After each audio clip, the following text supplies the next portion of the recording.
سید سلیم گیلانی کا ایک شعر میں آپ کے سامنے رکھوں میری ساری تقریر کا، اگر آپ اس کو خلاصہ کہہ دیں تو کافی ہوگا، یہ مناسب ہوگا کہ پوری تقریر کا خلاصہ کہہ دیجیے، کیونکہ آج کل ہمارا نعتی ادب بھی تو پامال ہو گیا نا، بٹن تاں کر دیتے بٹن تھاں کر دیتے نکی جی ہاں کرتے، یہ شاعری ہے۔ اب دیکھو حسن نعت کا دیکھیے، اور میری ساری گفتگو کو جو ہے وہ آپ ذہن میں رکھیے، ایک شعر میں کوزے میں جو ہے وہ سمندر بند کر دیا، نہ خرد کی روشنی تھی نہ جنوں کی آگہی تھی، ذرا غور کیجئے، نہ خرد کی روشنی تھی نہ جنوں کی آگہی تھی، تیری رہبری سے پہلے یہ جہاں جہاں نہیں تھا، تیری رہبری سے پہلے یہ جہاں جہاں نہیں تھا، تیرے آستان سے پہلے کوئی آستان نہیں تھا، میں وہ زمین تھی جس کا کوئی آسمان نہیں۔ تو زندگی کا سارا نور اور زندگی کا سارا جمال اس چوکھٹ سے ملا۔ میں آپ سے پوچھتا ہوں، جس نبی نے زندگی کا حقیقی نور ہمیں دیا، کیا ایک دن کے محفل میلاد سے حق ادا ہو جائے گا؟ آئیے اپنی ساری زندگی حضور کے نام لگانے کا عہد کیجیے۔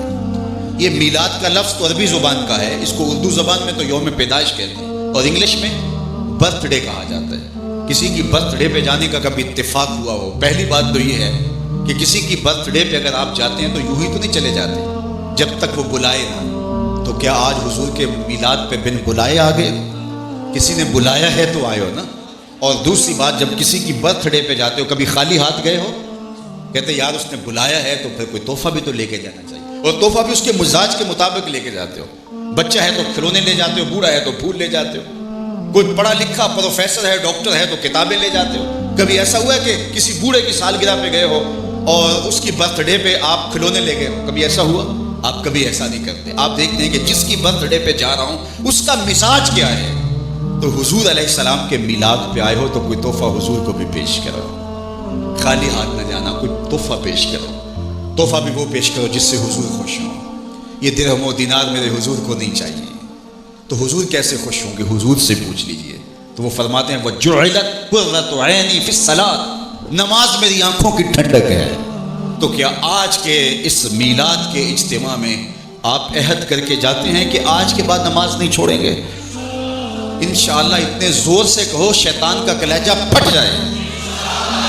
تو اس زور کے ساتھ، اس عزم کے ساتھ یہاں سے رخصت ہونا کہ بقیہ زندگی کے جو ایام ہمیں نصیب ہیں ان ایام کے اندر ہم حضور علیہ السلام کی آنکھوں کی ٹھنڈک نماز کو اپنے اوپر لازم کر لیں گے، اور ان کا دیا ہوا نظام حیات سب سے پہلے اپنے اوپر نافذ کریں گے۔ میں عاشق رسول کہلاتا ہوں، لیکن میرا عمل بھی بتائے کہ میں عاشق رسول ہوں۔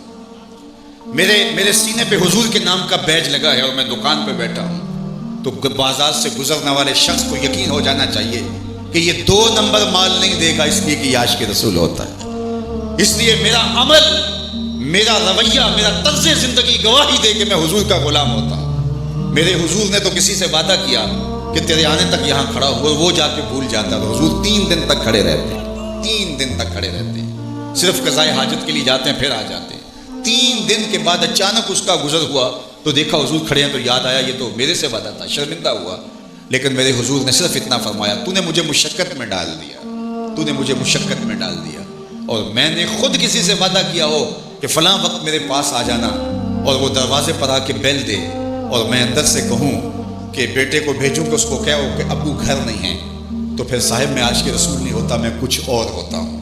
میرا وعدہ بتائے میں عاشق رسول ہوں، میری زبان بتائے میں عاشق رسول ہوں، میرا طرز زندگی بتائے میں عاشق رسول ہوں، میرا انداز حیات بتائے میں حضور کا غلام ہوں۔ چوں بنا میں مصطفیٰ خانم درود، از خجالت آب می گردد وجود، عشق می گوید کہ محکوم غیر، سینہ تو از بتا مانند دیر، تا نداری از محمد رنگ و بو، از درود خود میالا نام او۔ اور اس کا خلاصہ 2 لفظوں میں یوں سمجھ لیجئے، یاری لات مو پاک نبی سنگ، اے پر پوری یاری، پھر درود قبول ہے تیرا لکھ نالوں ایک بار۔